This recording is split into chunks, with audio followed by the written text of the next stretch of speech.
The Cloud Sea, an endless expanse of white, hiding the dark depths from the light of day, only to be explored by brave salvagers who want to understand its secrets, or cash in on its untapped potential. But what is this sea and how does it work? Today, we'll be demystifying its cloudy origins.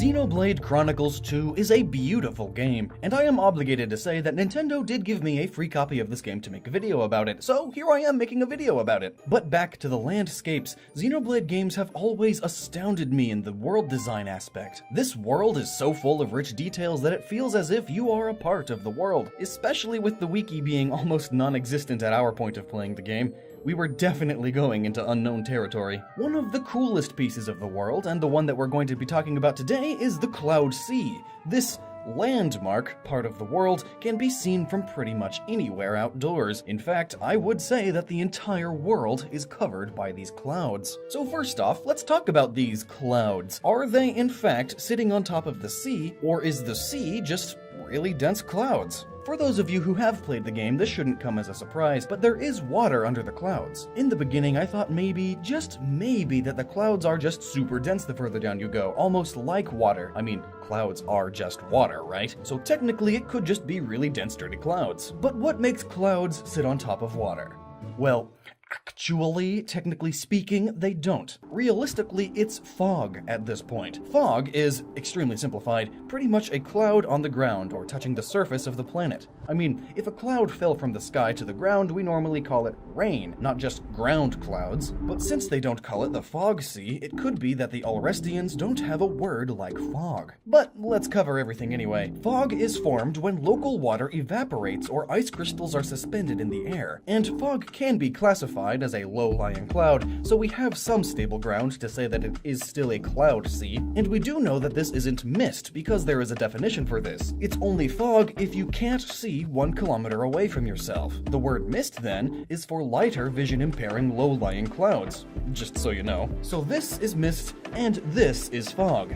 Huge difference. So, now we know how fog is formed, but what is causing this endless fog to form across the globe? Even during the day, not just nighttime. Normally, fog dissipates when the sun comes out as it heats everything back above its dew point, which I should also explain. The dew point is when the air gets completely saturated by water vapor. Once past the dew point, the water particles in the air will condense and leave water droplets all over whatever it can stick to. We call this dew. The dew point is variable though. It depends on the humidity and temperature of the surrounding air, and being that this is a water world, I'm going to say that there is pretty high humidity. My poor hair. The dew point is very vital to fog and cloud creation. When the temperature is about 2.5 degrees Celsius or 4 degrees Fahrenheit away from the dew point, just close enough to saturate the air but not enough for it to rain, fog is created. The water molecules will start to attach to dust particles in the air and just be suspended in the air, creating fog.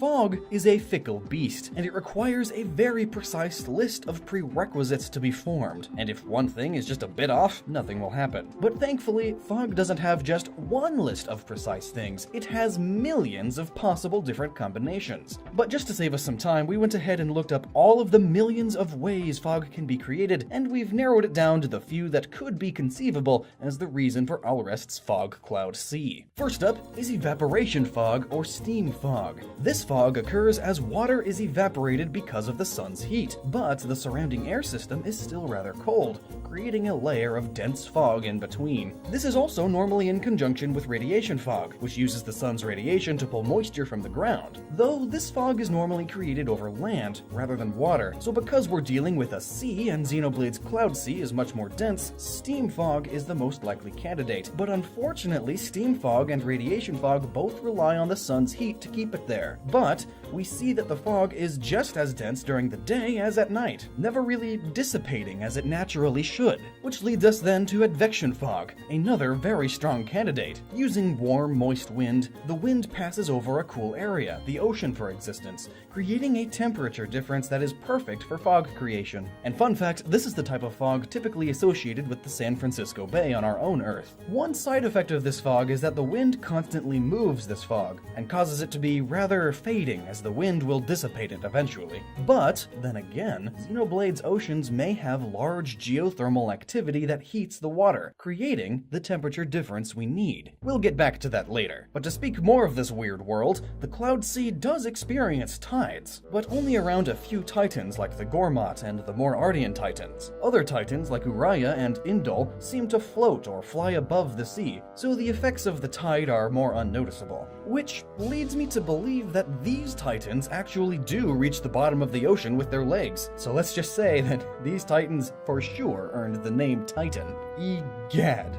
Maybe this ocean isn't as deep as we think it is. As for these tides, they are affected much like our real-world tides, by the moon. In Xenoblade 2, you are able to change time at will, but this does not affect the tide levels, but I feel like in this case, it's more of a game mechanic. You can wait years of in-game time and the tides will never change, but when you take one long rest at an inn, they are suddenly completely different. And yet, neither of the rests in the game affect the time of day, so...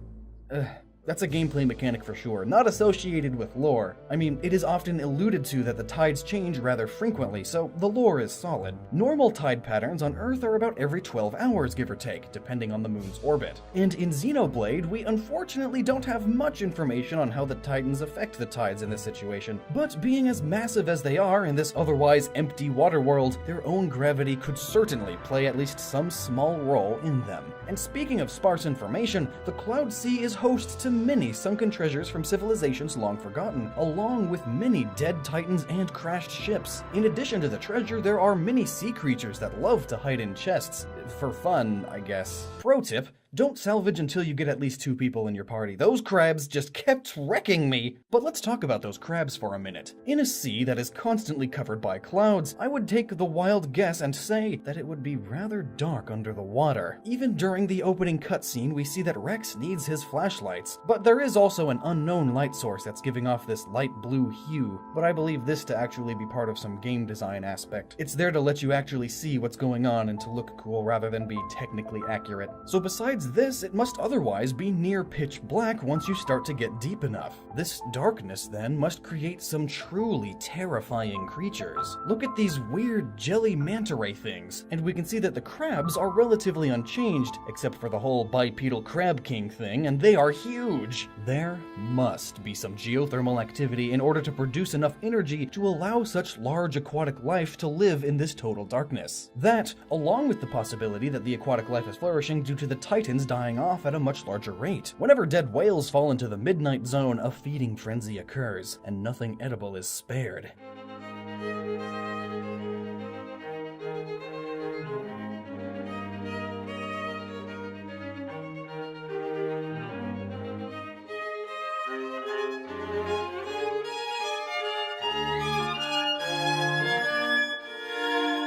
It's quite neat.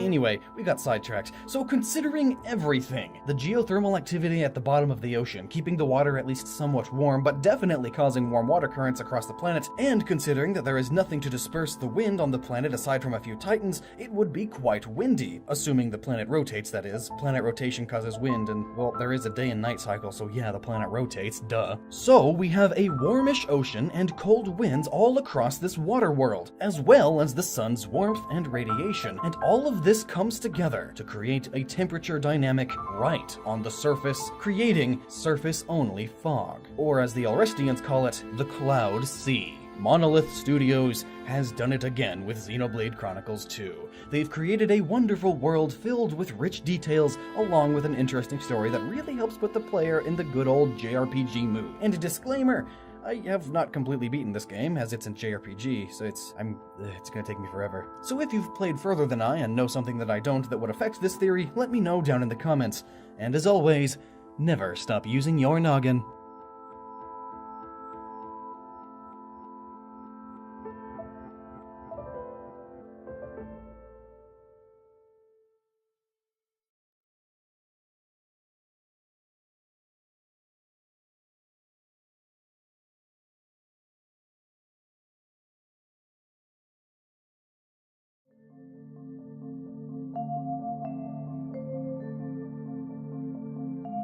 The cloud sea, an endless expanse of white, hiding the dark depths from the light of day, only to be explored by brave salvagers who want to understand its secrets, or cash in on its untapped potential. But what is this sea and how does it work? Today, we'll be demystifying its cloudy origins.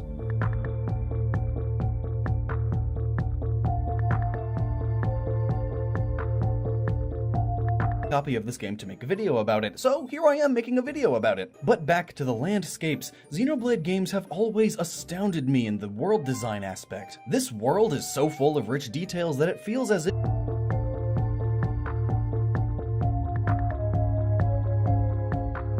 Xenoblade Chronicles 2 is a beautiful game, and I am obligated to say that Nintendo did give me a free